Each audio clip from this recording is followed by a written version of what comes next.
মনে করবেন যে এসএসসি পরীক্ষা দিয়ে আপনার মেয়ে তাহলে কোন ক্লাসে পড়ে? এসএসসি পরীক্ষা দিবে। এসএসসি পরীক্ষা দেবে। হ্যাঁ।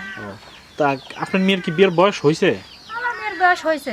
আমরা তো মানে মুখ ঢাকা রয়েছে বা ই রয়েছে, আমরা তো দেখে বুঝতে পারতেছি না, কিন্তু মেয়ের বিয়ের বয়স হয়েছে না? হ্যাঁ, মেয়ের বিয়ের বয়স হয়েছে। ও, মেয়ের বিয়ের বয়স হয়েছে।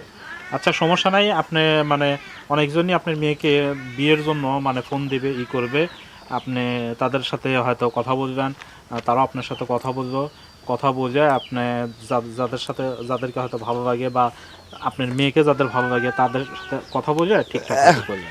বিষয় হলো যে আমাদের অনেকেই জানায় যে বিয়ে করবে চায়, ভালো মেয়ে চায়। আমরা অসহায় মানুষের ভিডিও করি, ওই দেখা যায় যে ভিডিও করতে করতে কারণ না কারণ মেয়ে আছে, ছেলে আছে, এরকম হয়ে যায়। বা ওই মেয়েকে দেখে অনেকে আগ্রহ করে, মানে লেখাপড়া করতেছে, দেখা যায় যে বিয়ে দিবে, তাদের হেল্প সহযোগিতা চায়, অনেকে আবার বিয়েও করতে চায়।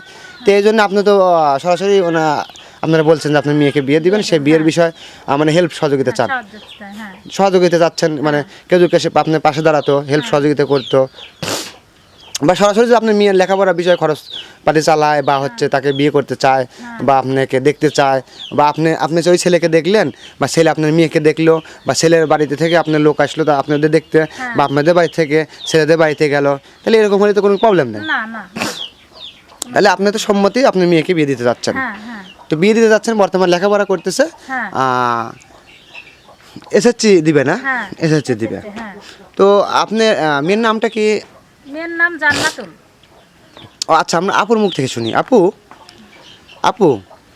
আপনার নামটা কি? জান্নাতি। জান্নাতি। ও আচ্ছা আচ্ছা।